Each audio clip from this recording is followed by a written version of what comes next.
Thank you. Should You do two things.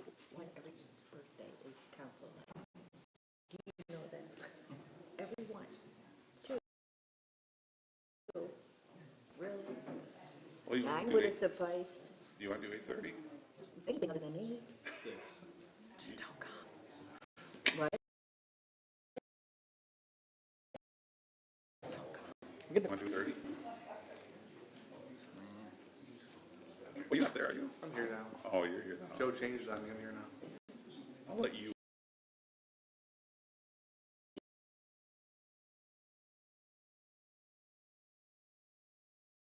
Well, decide. Start our meeting at 8:30 and then I want to come early for breakfast. Okay. Why don't you just mention that at the end then, just for Nick.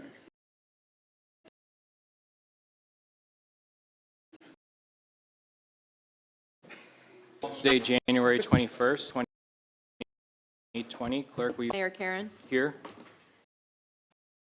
Councilmember Gates, Councilmember Metzger, Here. Councilmember Traver, Here. Councilmember Hill, Here. Councilmember Quorum, Your Honor. Thank you. I'd seek a motion to excuse Member McNeil and Member Wolfersberg from tonight's meeting. So moved. Support. We have a motion and support. All in favor, say aye.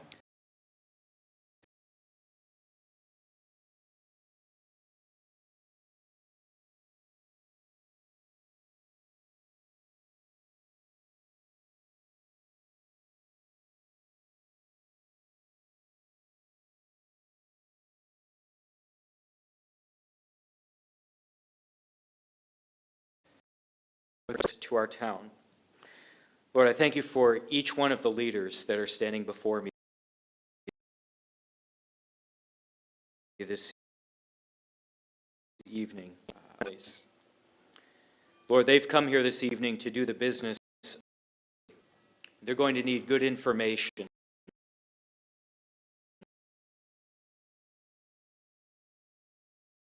to do that it would be clearly and accurately presented to them. Lord, they will also need wisdom and apply it in ways that will promote the flourishing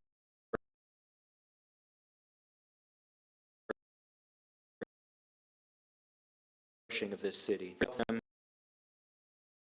to be constituents, and Lord, as they go about all of their responsibilities here and at home and around town, that you would give them in their work. Lord, for those of us who count Marshall our all a sense of unity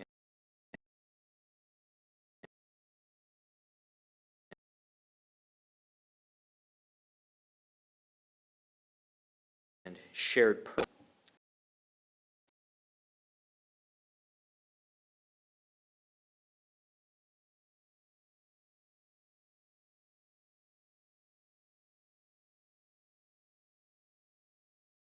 Amen. Liberty and justice for all.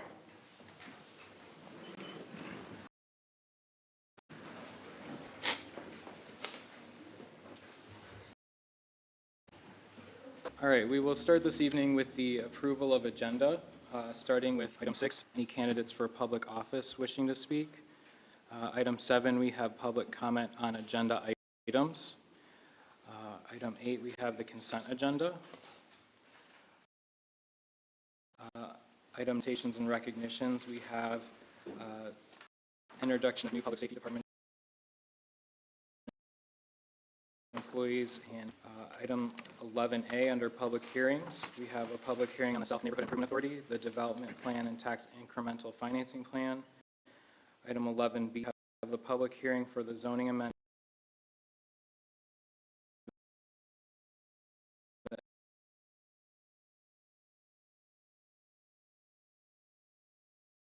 application arts and public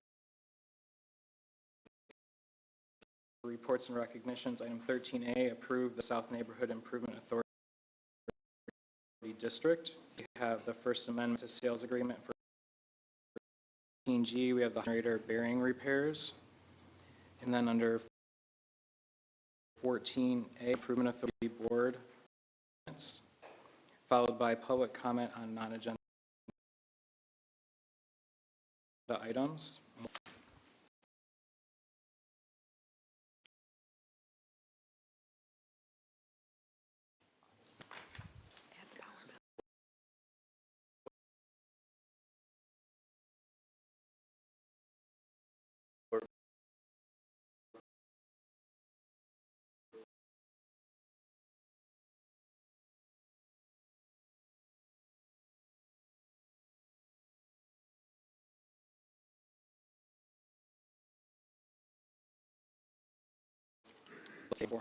So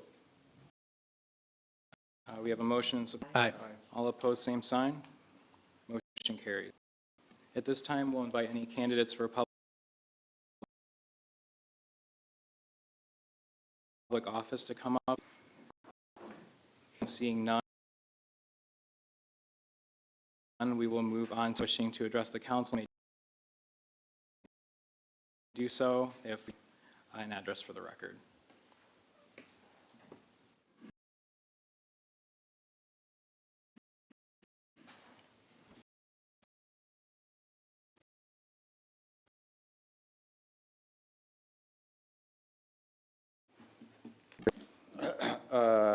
My comment on the consent agenda item deals particularly with the licensing issue, and as I will be speaking about in a future episode, licensure and when you, even with a bicycle license, you turn a right, have a natural inherent right to property and whatever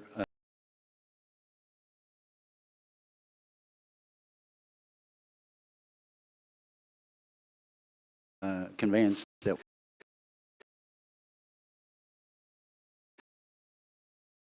but become obsolete when it comes to bicycles. I think the police department really would expend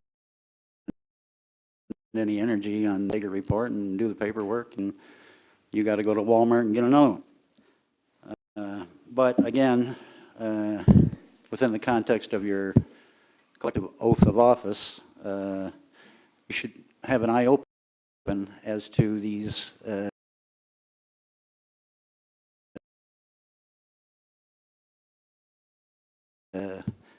again, right into a privilege. I'll be back.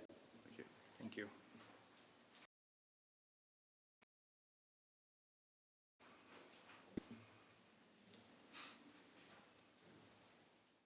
All right, hearing none, we will move on to the consent agenda. Item A is schedule a public hearing for the conditional rezoning request JPC RZ 20. Parcel 16-2.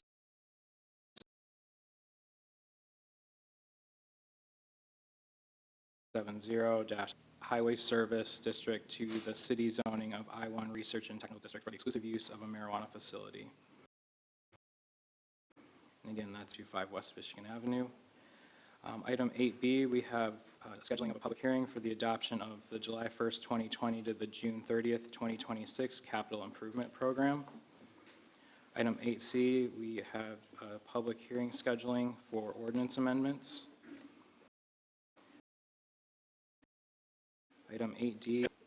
Item 8E, we have the DDA and else.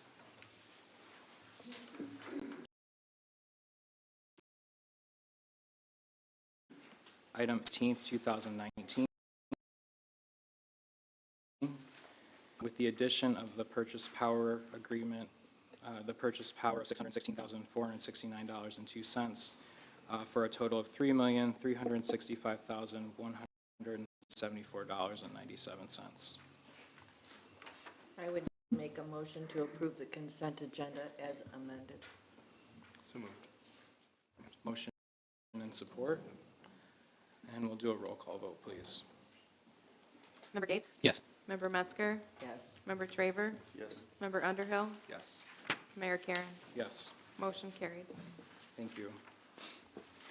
That moves us to item 9A on the agenda, under presentations and recognitions. I'd like to invite the Director of Public Safety, Scott McDonald, up to do an introduction of the new Public Safety Department employees.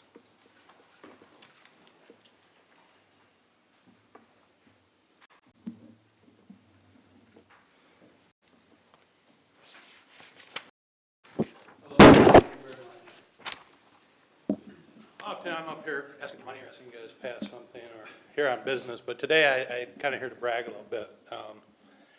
It's a tough economy to hire public safety employees, and there's a lot of job opportunities out there right now. There's a lot of people probably pay or do a little things different than we do. There's a lot of action, excitement. So I want to introduce some employees to you that I'm pleased to have there. So first, with retirement of Jim Schwartz and my promotion, I've promoted Josh Lankard to Chief of Police. Josh?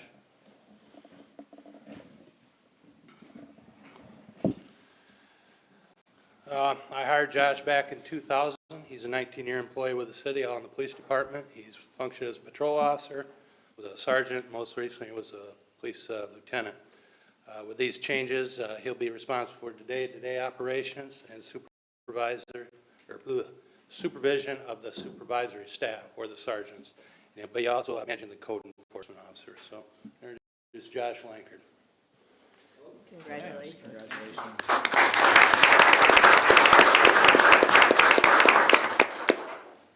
Captain Nash.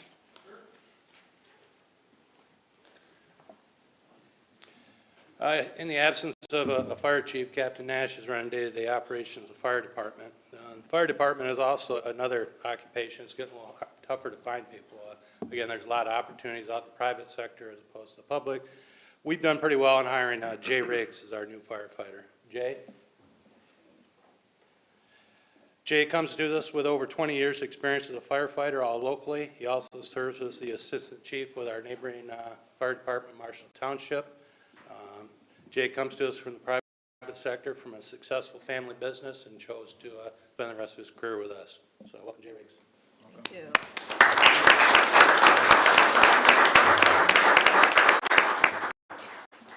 Brandon Vandenbos. We recently hired Brandon as a patrol officer, Calhoun County all his life. He comes to us with experience as a jail officer with the Calhoun County Office of the Sheriff. He also was a patrol officer with the Huron-Potawatomi Tribal Police, and we managed to recruit him as a corrections officer from the state of Michigan. Again, another good employer, had a good career in front of him, and we managed to entice him to come to the city of Marshall. So I welcome Brandon Vandenbos.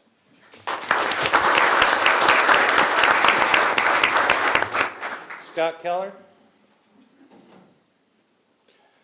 Scott also is a new patrol officer. He comes to us with over 21 years of service as a sheriff's deputy in a neighboring county.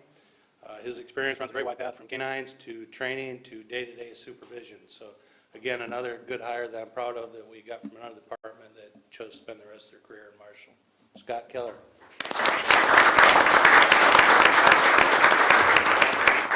And then with the realignments of the department, the city has hired a new code officer. Todd Davis, if you could come up. It's my pleasure to introduce Todd Davis. He comes to us with a career in federal service. This includes a full career retirement with the Michigan Air National Guard in mid-management, and his second career with the Defense Management Agency over in the Federal Center for Uncle Sam. So we coaxed him out of retirement to come do code work for the city. So I welcome Todd Davis.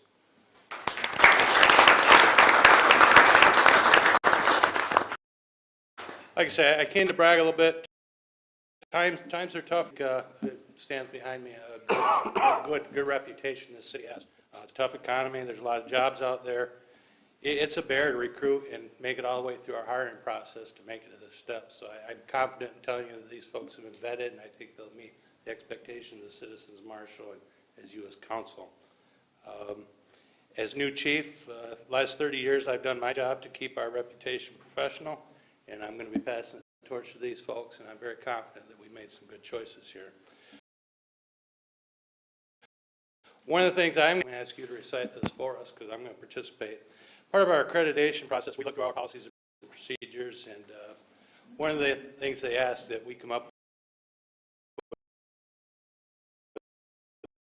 with the oath of specific to firefighters or code officers.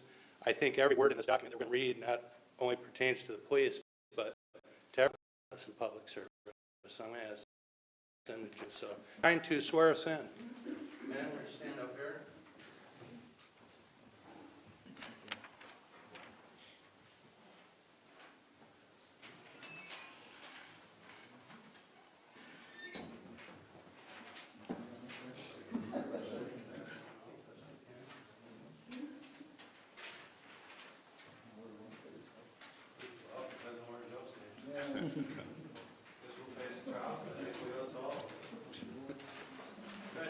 All right, so we're going to raise our right hand for this? Yeah. All right. This is the law enforcement oath of honor. On my honor, I will never betray my badge. My integrity. My character. For the public trust. I will always have the courage to hold myself and others accountable for our actions.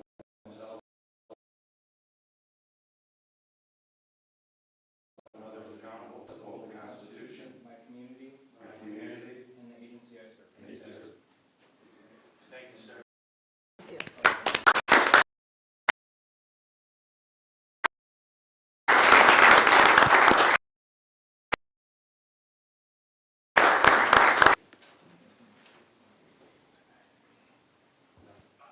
While you're leaving, they got a big inspection on again at the end of the night, and I think Roman are going down there as well. So. Thank you. Thank you, Scott.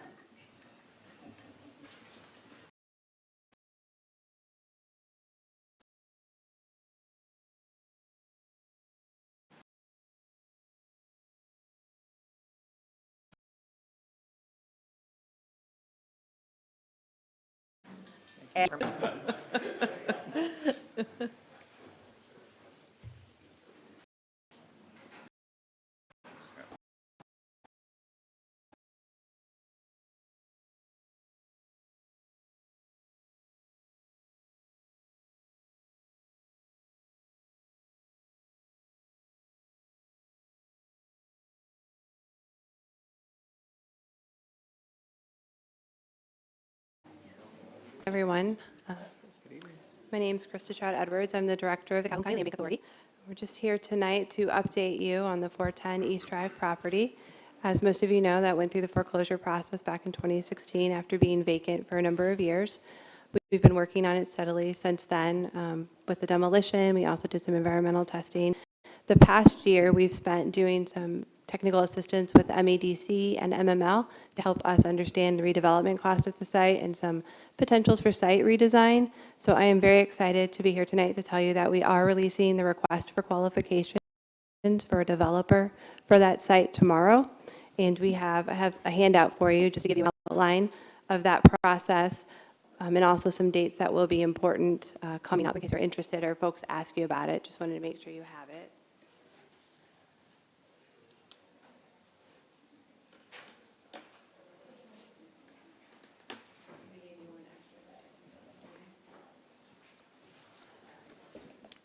So that request for proposal is going to be listed tomorrow on the county website, but because MEDC is a partner, so going to push it out.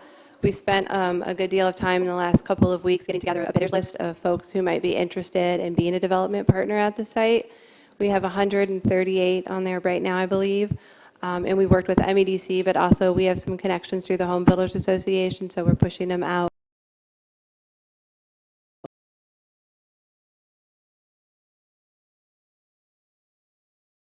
To Michigan Company 11th, and that's an RSV event for developers who are interested in MEDC. And then the 27th of March, the proposals are due. So what we have in our RFQ, we have a couple of guidelines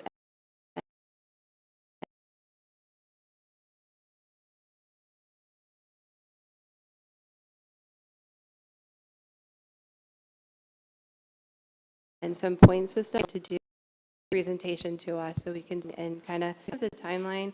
If you have any questions, I'd be happy to answer it. We did send a letter out to residents in the nearby area today, so that went out in the mail today. We will be doing a press release as well on Thursday, so we're just trying to get it out there so folks know they have questions to give us, anyone who might be interested, and you can send that information on to them as well, or connect them to us, and we'd be happy to get that information out. Does anyone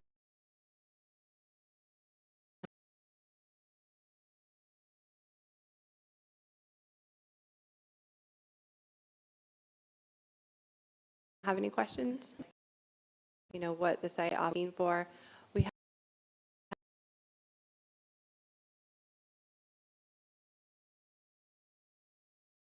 have done a lot, but there's not a lot of duplexes, and we've also looked at some cottage options, which got really good feedback from the neighboring residents. And then we are also looking at price points. So we put that in there. It's not a requirement, but it's kind of what the value of our relationship the last couple of years with the residents and the city and going through this out there. It's not of it that way. But Okay. yeah, but buying a lot. After going through it with our board, we decided to RFQ out and who was interested and what kind of partnership. How many developers do you anticipate bringing back to give presentations?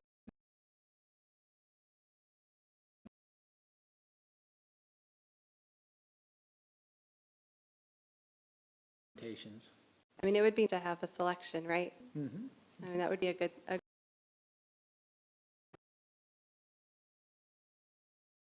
situation. Yeah, we'd be happy.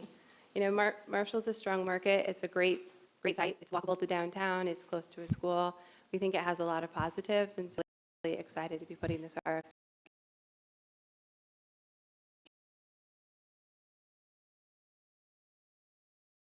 out tomorrow. Lines and before we'll have options. So housing is one thing we're definitely way short of right at the moment. So I appreciate the update today, and we'll look forward to hearing as these dates come.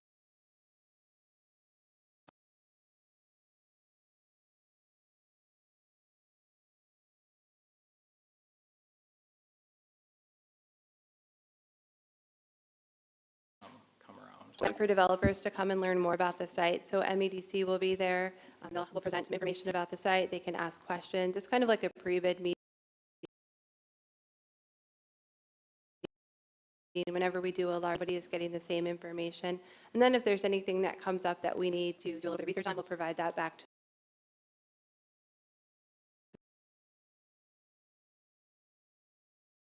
the bidders. That's part of the RFQ. I mean, those instructions are in there. And then anytime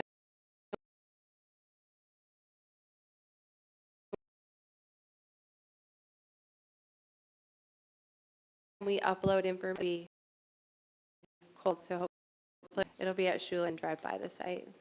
Great, thank you. You're welcome. That's all? Thank you, Krista. All right, thank you.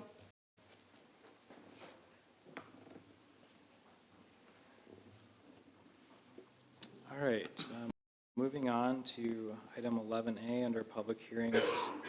We have the public hearing for the South Neighborhood Improvement Authority Development Plan and Tax Incremental Financing Plan. We're going to ask John and Eric to come up and give us a little update before we open the public hearing.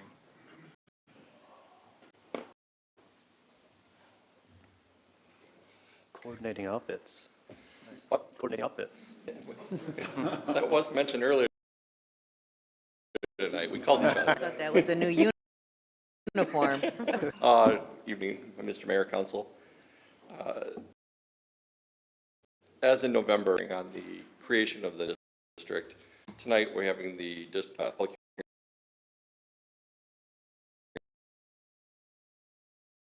hearing to consider the development site and available for review for a while.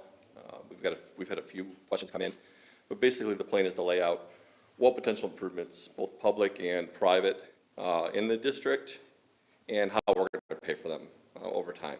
As you can see, if you reviewed it, there are a few things that are unknowns at this point. We did our best to quantify both the tax impact and also the infrastructure cost and how they related to each other in the plan. Going forward every year, you're setting this plan in place. You're not voting on it tonight. Just like in November, we have to hold off for a period of time before we can vote on it. But the actual improvements that are accomplished are determined on an annual basis. So we can say These are all the potential in the plan, but every year that the TIF board and you will consider the improvements recommended by staff and developers on the site and decide what's right for Marshall. So that's a quick TIF plan. Being in the southeast or south, NIA will not change your taxes. So what you pay will not change because of the creation of this district. So if anybody wants to take the floor, go ahead and we'll try to answer any questions that we can. All right, any other questions from council before I open the public hearing? All right, I'll go ahead and open the public hearing. Anyone wishing to may come up and do so, just please.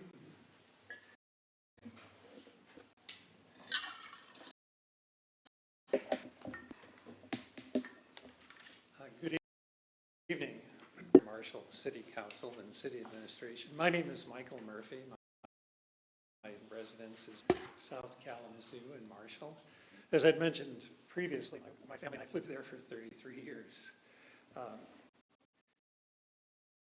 I support South Neighborhood Improvement Authority development and tax increment financing plans. I appreciate that the City of Marshall has posted a wealth of relevant information on its website. The plans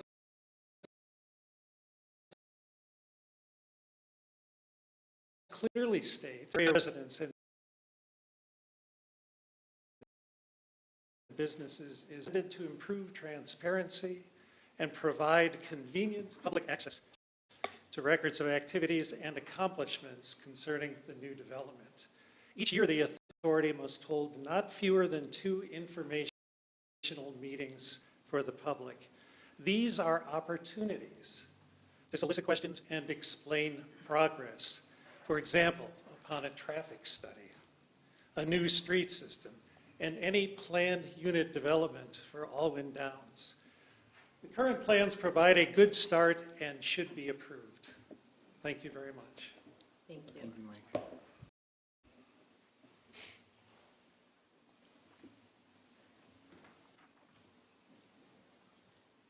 All right, any other comments?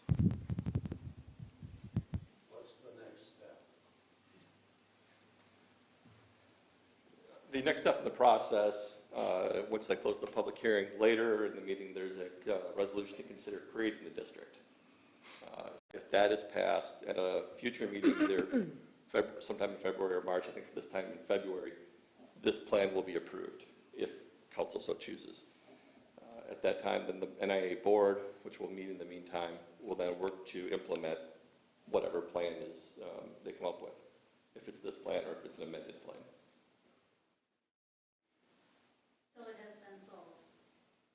Papers have been signed.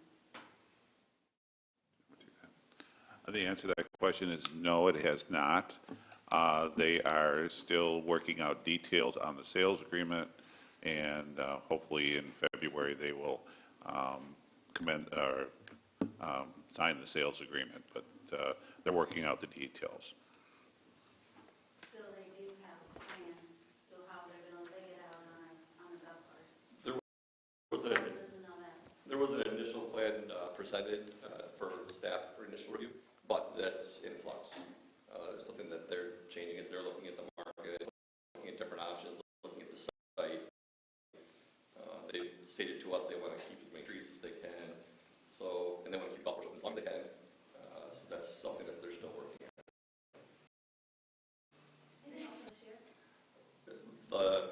If the new owner is closed, if it's first sold prior to the season started, they told us they would like to.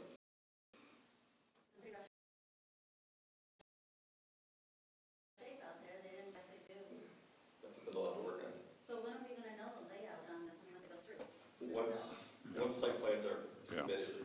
What'll happen when the developer is ready with the phases, he will be bringing a couple steps along the way. They'll be coming to the planning commission. If they're requesting what's called a planned unit development, they will show some sketch plans of the layout. So that'll be going through the planning commission.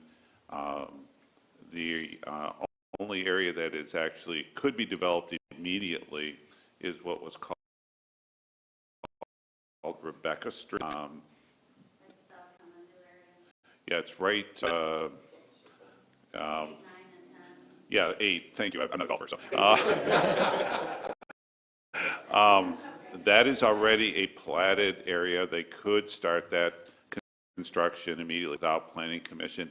Anything else would have to be going through a site plan review, which would be notified, the neighbors would be notified within 300 feet, is that, I believe? Not for site plan. Site plan was not notified. Yeah. So, but again, our offices can keep you informed as things go along, and, but there will be a site plan approved by the planning commission. So what about all the electrical, you know, all the water, doesn't that have to go in before? Yes, absolutely. So it could be a while down the road before they really get started on this? I would believe so, yes.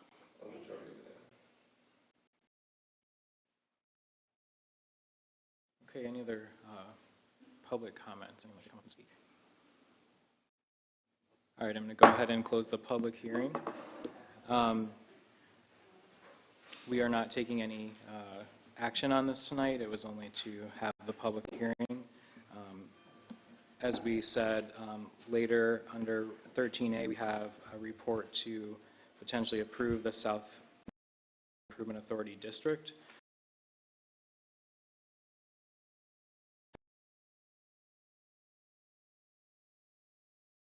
That is only to the district or the boundaries within where we would have the tax increment, the TIF set up. So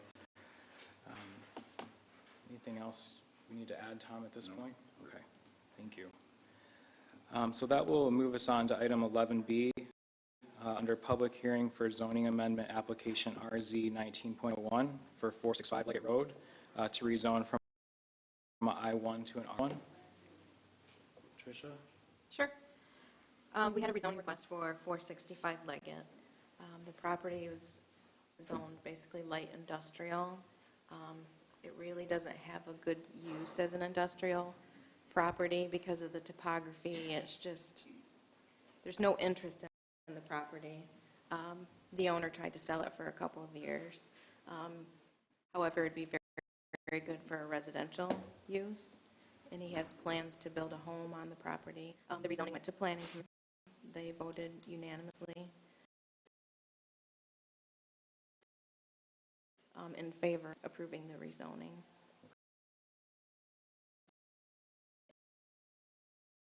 And the owner of the property. Do you have any questions for Tricia? All right. So I'll go ahead and open the public hearing. Anyone wishing to speak may do so. Yes.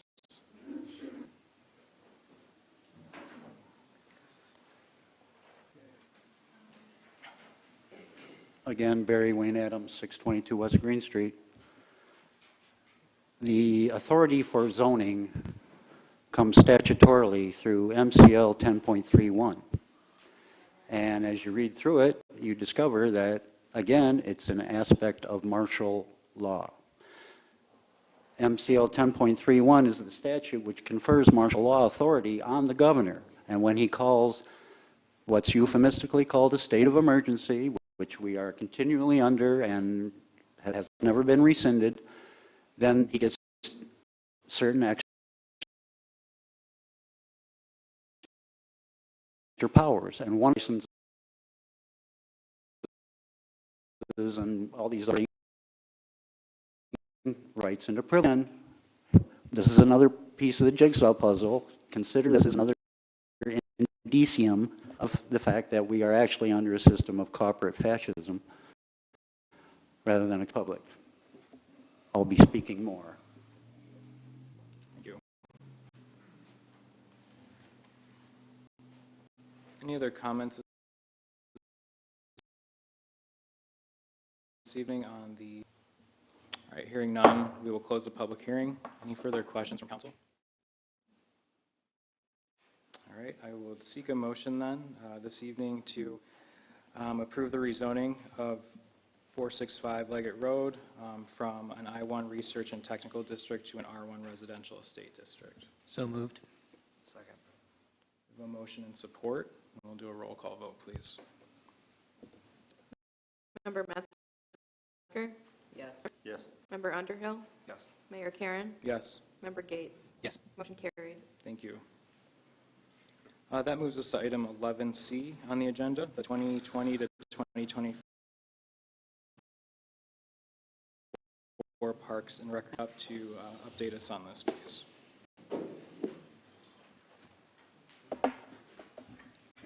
Thank you. Over the past year, 2020 to 2024 Parks and Rec Master Plan.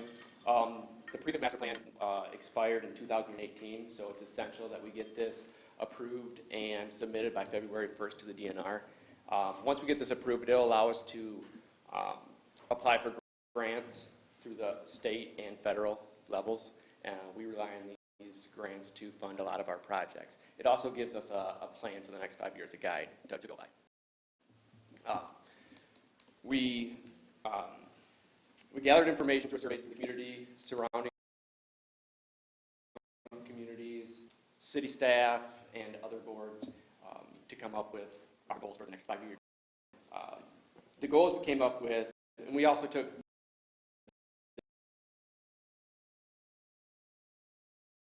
the city's visioning and attractive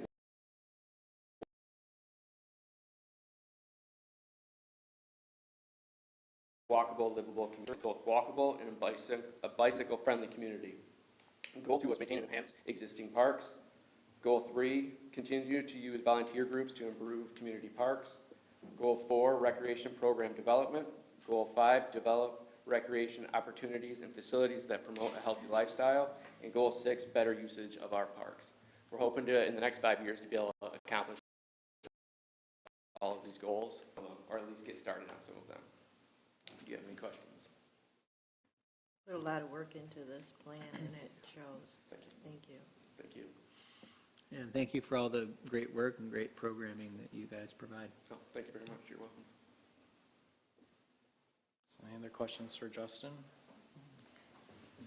Okay, thank you. We'll go ahead and open the public hearing regarding the Parks and Recreation Plan. Anyone wishing to speak on that may do so. I have one more question, Justin. Absolutely. You know, when you got to the Q&A part from people, Yeah. and you list out an enormous amount of data, Yes. is there a way to even break that down to put it in categories and say, you know, 250 pickleball? There might be. Through SurveyMonkey, they come up with keywords that are said, that are used throughout the whole survey, and we can go back and get those keywords. I don't know if we can. All over. Yeah, it absolutely is. So we can definitely look into that. You might want to start with dog park. Yes, that was noted. Dog splash pad. Yeah. Thank you. That was my question.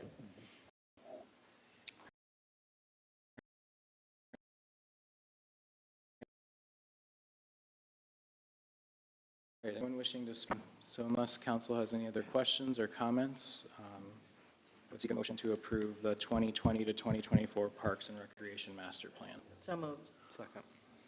So we have a motion and support. All in favor say aye. Aye. Aye. All opposed, same sign. Motion carries. Thank you. All right, that takes us to item 13A on the agenda under reports and recommendations. 13A is to approve the South Neighborhood Improvement Authority District. John and Eric, I'm going to ask you to come back up and explain this for us.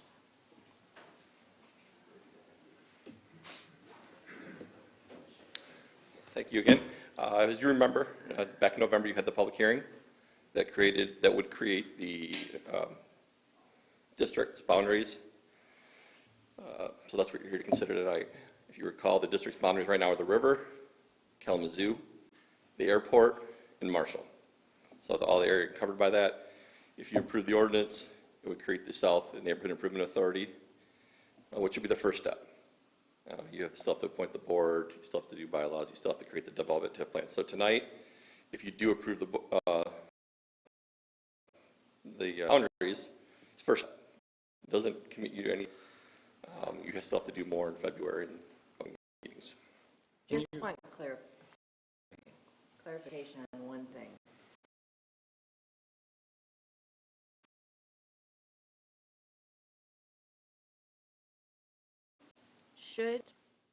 Is this something we want to do? It doesn't, at this point, it doesn't hurt you, because creating the board doesn't put a TIF or development plan in place. So you're not going to capture any dollars until you take that next February 18th meeting and approve the plan. But why wouldn't we wait until that to do the rest of all this? There's that we have to complete a certain by first.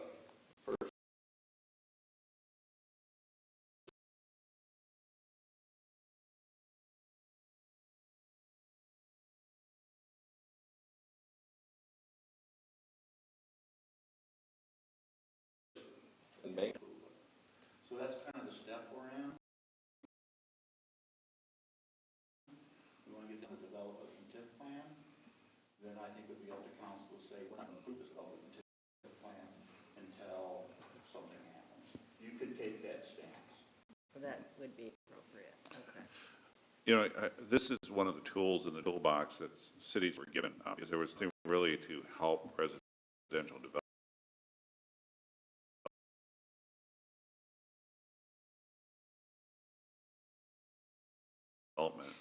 Look at how is the infrastructure going to be funded, which is pretty extensive, and this is what they would be presenting to their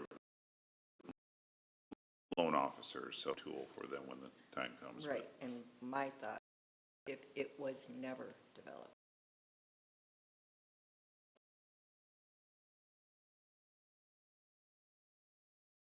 Into we have the option to say, we're not going to do Correct. this. You can also repeal the ordinance or not approve the plan at a later meeting. Okay. And just for clarification, can you explain which taxes are being captured? That's not for discussion. Development TIF plan approval in February. Okay, thank you.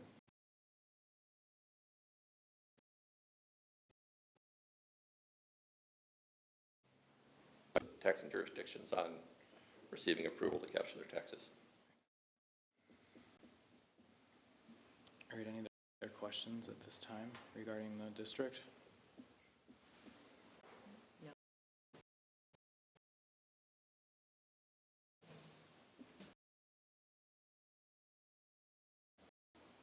None. Seek recommendation to adopt the ordinance to create and set the boundaries of the city. So we have a motion and support. We'll do a roll call vote, please. Member Traver? Yes. Member Underhill? Yes. Mayor Karen? Yes. Member Gates? Yes. Member Metzger? Yes. Motion carried. Thank you. All right, item 13B on the agenda is the First Amendment to Sales Agreement for 333 East Hughes Street.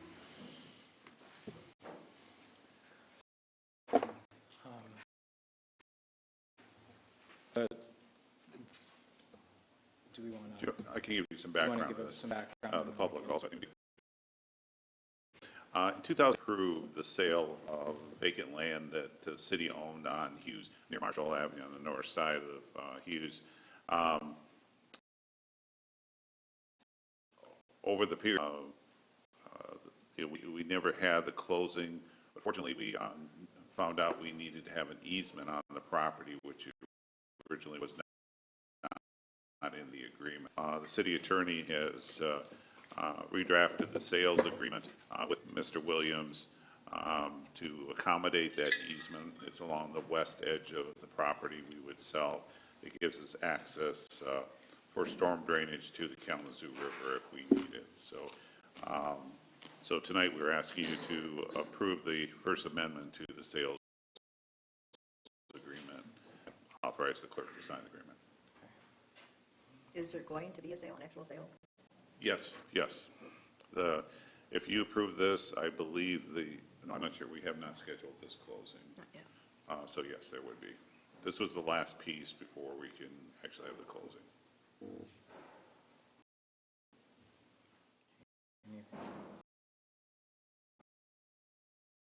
Further questions for today? Yeah, can I make a motion to approve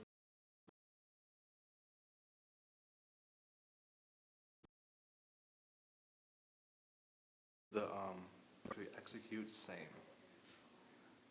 All right, we have a motion. Do we have support? Support. Motion. We'll do. Member Underhill?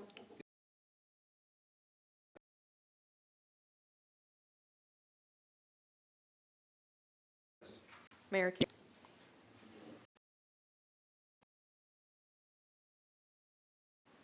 No.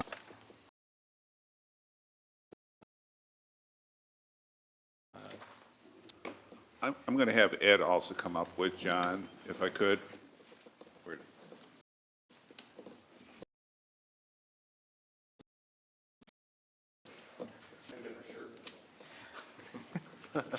This is the last place your finance director wants to be, is in front of you, presenting a deficit plan. For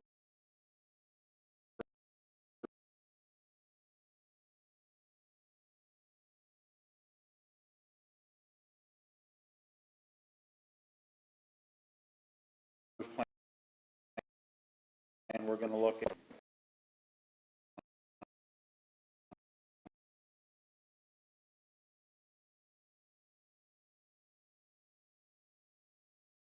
make money, Energized, MTM, and Cresco, the old Campbell Soup.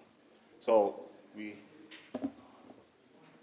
took the leap of faith and expected quite a bit of revenue from these grow operations, and we had absolutely no revenue from those in 2019. So as such, as we were spending and upgrading the grid, we didn't have the offsetting revenues.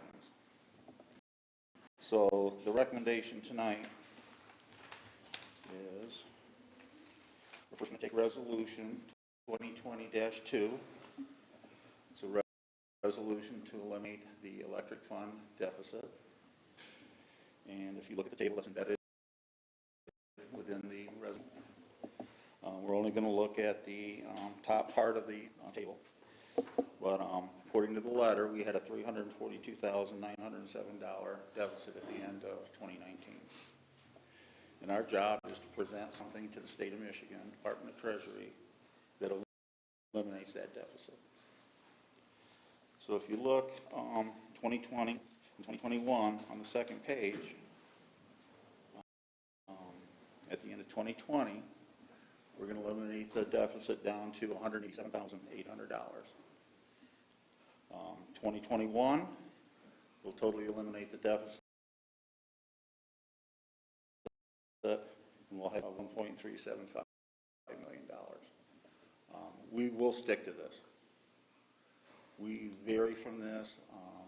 We don't make this. State will get our audit next year, and compare our deficit reduction plan to the audit for 2020. And if we don't meet that, we will get another letter. So the recommendation from us is to adopt resolution 2020-2. And we'll be happy to answer any questions you have. So I know that, you know, with these projects and with regulations, the reason why we're kind of in this position is because things have been pushed back, people not getting their licenses as quickly as possible. But we did on the front end have to, you know, provide the infrastructure in order to assist them. So it's unfortunate that the licensing and things didn't happen in that timely manner, but I understand why we're in this position, and I know that we have a great plan to correct it, so I appreciate you explaining it like that. It's like you said, we have to spend money to make money, and in order to provide the service, we did need to upgrade what we currently have, so. It's just terrible timing. It just really is. I have a question. I'm just wondering, of course, we're projecting quite a lot of revenue coming in from the marijuana producers. I'm just wondering where we got the numbers of the amount that we're estimating is going to come in from them. Did those come estimates of the companies themselves, how much they think they're going to be using, where they'll be comparing with other facilities? We had interviews with Cresco, Delta One, and Greedy. Okay. And Okay. they said, you know, this is what our plan is, and can you meet plan? Otherwise, we'll go someplace else.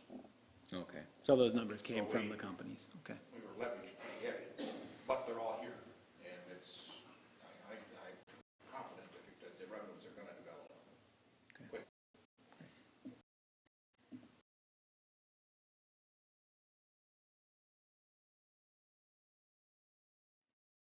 When you said we're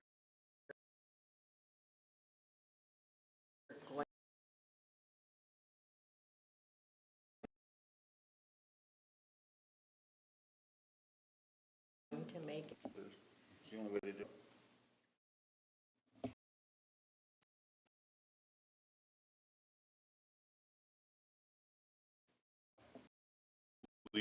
I guess, we're about 2 weeks on one of them opening, and the other one is within a month. So they have finally reached what they had told us they would be a year ago. And it's just been a long process, that their schedules, after they told us, they didn't schedule as they had told us. So now they are there, and 2 of them are literally within 30 days of opening. And as we say, they've turned the lights on, which is going to be quite an electric draw that our system now proved to handle.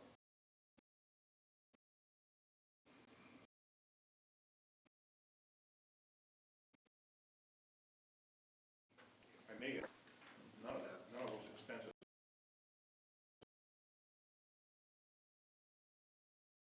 associated that.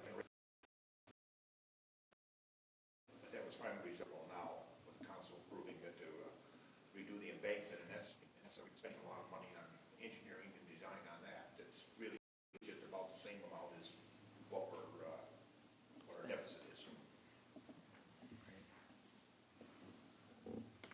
Okay. Do we need to have these as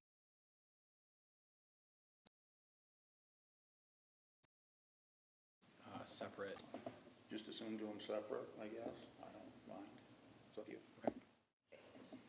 can I ask one more question? In the note from the state, it said you had 30 days, and I think that was dated the 18th. I contacted the state, and the letter, the trigger will happen tomorrow morning sometime. So right after this meeting, as soon as you approve this, I'll probably go downstairs and upload this to them. So they know it's a few days. So it should delay that letter until it's reviewed. I have ultimate confidence that some plan that we come up with, if it's not this one, they'll approve it. But I got a feeling they're going to approve this one.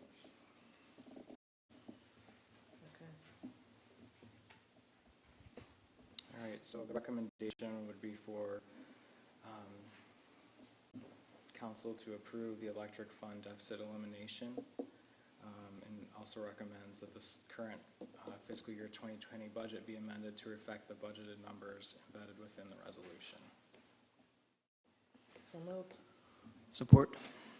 A motion and support. All in favor say aye. Aye. All opposed, same sign. Motion carries. That will move us to the FiberNet deficit elimination plan. I'm kind of shocked at this one. I thought the state would be a little lenient since it was a brand new utility, give us 3 or 4 years, but they didn't. So the letter stated that the FiberNet, the new utility, had a net position deficit of 180.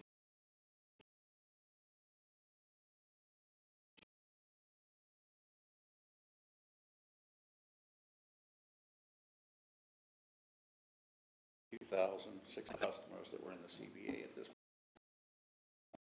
point in time. Maybe we'll get there. We just didn't get there. I mean, I don't think it was a bad project. I think it's a great project. I think everybody's happy with it. And I would say, according to this plan, within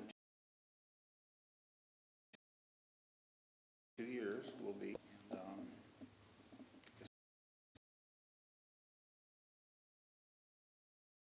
on with business.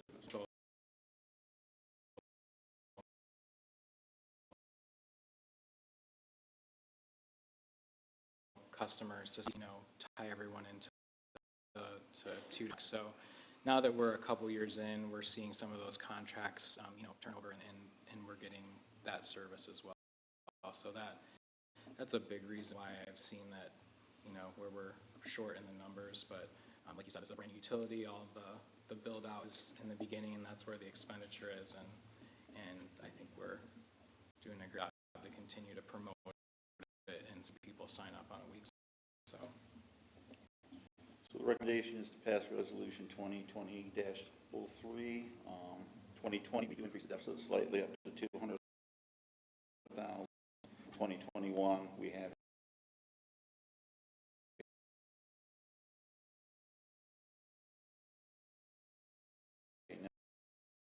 a position up.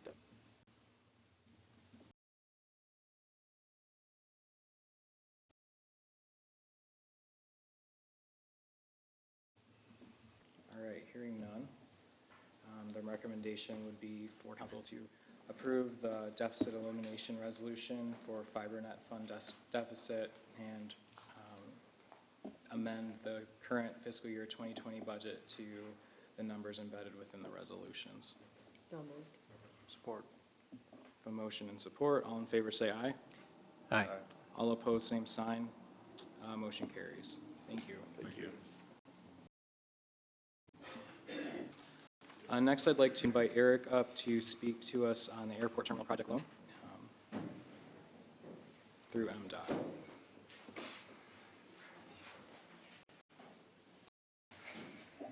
Good evening, I think for the last time.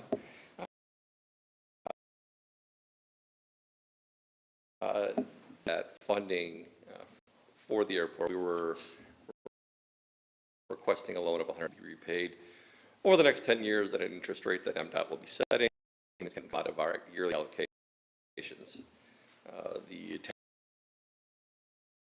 attached resolution that allow us to continue on the process with MDOT of receiving the loan and also allow Tricia to sign the sponsor contract once MDOT submits that to us. And then very near future, their meeting is January 30th. So we'll see it shortly after that. That it can be patient. Could you explain that a little further? Yes, the airport, $150,000 a year in federal dollars, 83.